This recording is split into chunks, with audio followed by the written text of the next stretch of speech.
Este es el tiempo que dedicamos, como les decía al comenzar este programa, al mundo literario. Nos vamos a adentrar una vez más en las jornadas de Chiado Editorial en Salamanca, que tienen dos vertientes, una de un encuentro con los artistas, con los escritores y también un encuentro para pasarlo bien. Está con nosotros uno de los coordinadores de esas jornadas, que es Carlos María Cabrerizo. ¿Qué tal, Carlos? Buenas noches. Buenas noches, Ana. Y tenemos al invitado de hoy, que es Pedro Pujante. Pedro, muy buenas noches. Hola, buenas noches. Que es el autor de este libro, Espejos y otras orillas, del que ahora vamos a intentar darles algunas pinceladas. Bueno, yo les voy a decir que estoy terminando ya estos relatos, son muy sugerentes y yo diría inquietantes, y ahora entraremos en el detalle. Quiero preguntarle antes a Carlos qué tal están funcionando estas jornadas. Es la segunda cita, el segundo invitado, y hoy también un éxito, ¿no? Es la segunda parte y, bueno, la primera parte te acordarás que empezamos con David Benedite y hoy hemos culminado el éxito anterior con Pedro Pujante, puesto que hemos tenido la tertulia literaria a las 6:30 en la cafetería La Rayuela, donde no solo se ha hablado de literatura, también hemos hablado de otros temas candentes en la sociedad actual. La gente ha sido muy participativa, ha habido bastante asistencia de público, y luego Pedro, podemos decir que ha agotado los ejemplares que estaban en la librería Rivas a las 8:30.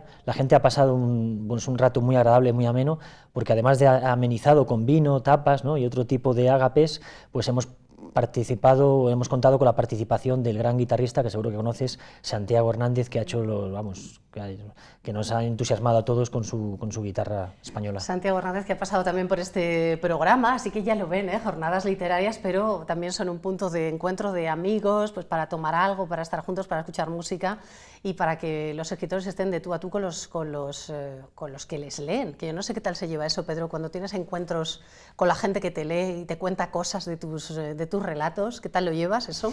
Bueno, al principio tiene uno una imagen parece del escritor, ¿no?, en un mundo distinto a la cotidianidad, pero en realidad yo creo que esto es el mundo real, es esto, y el escritor, yo creo que cuando está cercano al escritor es cuando en realidad se siente más escritor. Yo, por ejemplo, cuando hablo con los lectores y me cuentan que le ha gustado un cuento, o que han leído, o que me dan sus impresiones, pues es cuando más realizado me siento, la verdad. Eso siempre es agradable, ¿no? Sí, siempre. Bueno, se habla en este libro, Espejos y otras orillas, ya el propio título, y este reloj que aparece aquí con esta deformidad, es una serie de relatos cortos, porque Pedro, en alguna entrevista que he leído, dice que es el artefacto más perfecto. Sí. Porque ahí sí que no te puedes, te puedes ir durante 3-4 líneas que no signifiquen nada, porque el relato tiene que ser, conciso 100%, ¿no? Sí, creo que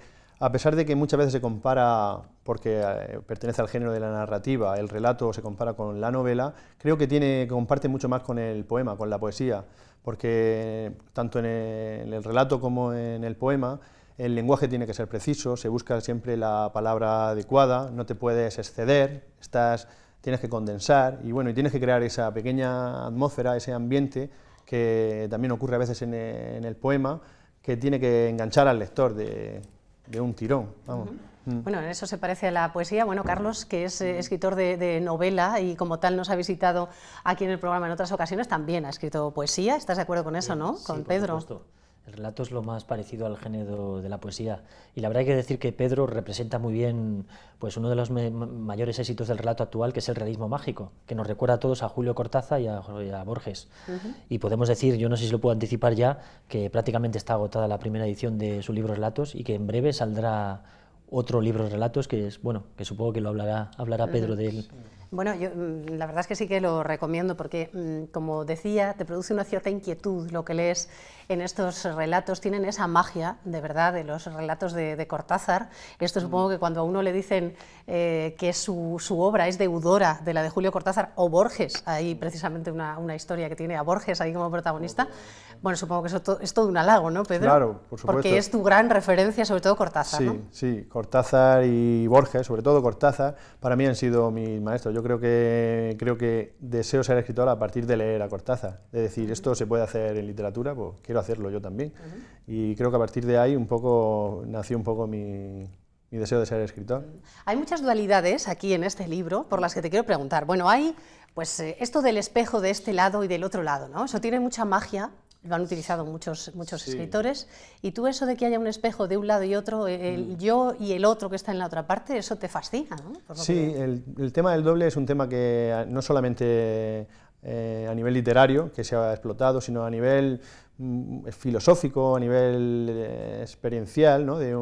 Siempre es un tema que me ha parecido muy interesante y, bueno, de hecho en el libro el espejo, no solamente en el título, sino además la composición temática del libro, espejos y otras orillas, si te das cuenta el libro está dividido pues, en dos partes, ¿no? Que es un poco también un juego, espejos y otras orillas, y de hecho 7 relatos y 7 relatos, hay esa dualidad ya a nivel incluso temático, a nivel formal, ¿no? Del libro. Y sí que, bueno, como te decía, que la otra parte son espejos y otras orillas. La orilla también tiene esa connotación de frontera, de lo dual. Y de frontera también, esas dualidades, por ejemplo, entre el sueño y lo que es real, Sí. ¿no? Que hay muchos relatos en los que se Exactamente. funden el sueño y la realidad, uno ya no sabe muy bien a qué parte pertenece, pero eso lo sabes llevar, yo creo que de una forma estupenda. Sí, ¿no? yo considero que la literatura consiste un poco en eso, ¿no? En traspasar esa frontera de la realidad, de lo cotidiano, y creo que la literatura es uno de los mejores artefactos, uno de los mejores medios para poder llegar a eso, a intentar diluir un poco esa frontera entre la realidad, la fantasía, el sueño, la vigilia, la locura y la cordura también, que hay algún relato en el que se trata de ese tema, de la locura, de la... Bueno, pues todas esas cosas están en este libro, en Espejos y otras orillas, en el que uno tiene una sensación curiosa. Cuando lee algunos relatos, dice, está jugando conmigo, este escritor está jugando conmigo todo el rato, porque uno empieza a leer, cree que la cosa va por un sitio y al final, ¡zas!, dices, pero ¿cómo no lo he visto yo antes?, ¿no? Esa sensación de jugar con el lector, supongo que también la tienes cuando escribes y dices, claro, tengo que hacer creer lo que no es. Sí, y que hasta el final no se descubra, ¿no?, el misterio, digamos. De hecho, muchos relatos yo no sabía lo que iba a ocurrir hasta el final. De hecho, muchos relatos sí que es verdad que uno sabe, esto es lo que quiero escribir y quiero llegar a este final, ¿no? Como decía Edgar Allan Poe, que decía que un relato debía estar construido para un final, ¿no? Pero sí que es verdad que algunos otros van surgiendo de forma espontánea, como podría ser un poema, ¿no? Que va uno escribiendo, no sabe dónde le va llegando y no sabe el final. Y de repente un día dice, ya sé lo que va a pasar. De hecho, hay un relato que creo que lo terminé de escribir al cabo de los 2 años. ¿Ah, sí? Sí. ¿Cuál de ellos? La soledad de la memoria. Es un relato que se quedó a medio escribir en un cuaderno y hasta los 2 años no vi el final. A los 2 años me vi el final y dije, esto es lo que va a pasar. Entonces pude acabarlo. Que es una historia de una persona que en teoría está enferma, ¿no? Y se cuenta desde una perspectiva y luego eso, llega un momento, ahí también, ese es de los que engañan, de los que de repente dices, caramba, si estaba aquí la clave, ¿no? En esta frase es donde estaba la clave, y uno vuelve atrás un par de páginas y dice, aquí es donde estaba, ¿no? En ese cuento que se titula La estatua, ¿no? La estatua. Ese hombre que tiene una capacidad de predicción, que habla del prestige, por cierto, ahora que es actualidad, ¿no? Y tú dices, claro, si ya me lo está diciendo, Bueno, eso, que tienen ustedes que leerlo porque de verdad que es un juego muy interesante entre el escritor y el lector y son relatos cortos que dan en la diana. Yo creo que se puede resumir de esa manera. Bueno, os agradezco mucho que hayáis venido al programa los dos. Carlos, por cierto, tu novela creo que va fenomenal, ¿no?, de la que hablamos aquí en el programa. Pues la verdad que he tenido muchísima suerte gracias a la colaboración de todos, amigos, conocidos, gracias a ti también, porque creo que es un escaparate ideal, y va por la segunda edición. Estoy enfrascado un poco revisando la segunda edición, que en breve, yo creo que de aquí a un mes saldrá, y bueno, a ver qué tal sale, pero vamos, que estoy muy satisfecho. Y con esta jornada literaria la verdad que también estamos muy contentos, no solo los escritores que vienen de fuera, sino los propios organizadores, ¿no? Pues nos sentimos muy satisfechos de traer a primeros espadas de la literatura, como digo yo, y desde aquí, si me dejas, quiero dar las gracias a Oli, al dueño de La Rayuela, por dejarnos su espacio para la tertulia literaria, y a Antonio Rivas por prestarnos la librería que hoy ha hecho las delicias del respetable, ¿no? Pedro lo puede decir. Carlos, por lo que veo, da tiempo a todo, a trabajar, a escribir, a organizar jornadas literarias. A dar clases. A dar clases, claro, porque eres profesor también. Bueno, y Pedro también es profe, además de primaria, ¿no? Yo soy maestro de inglés.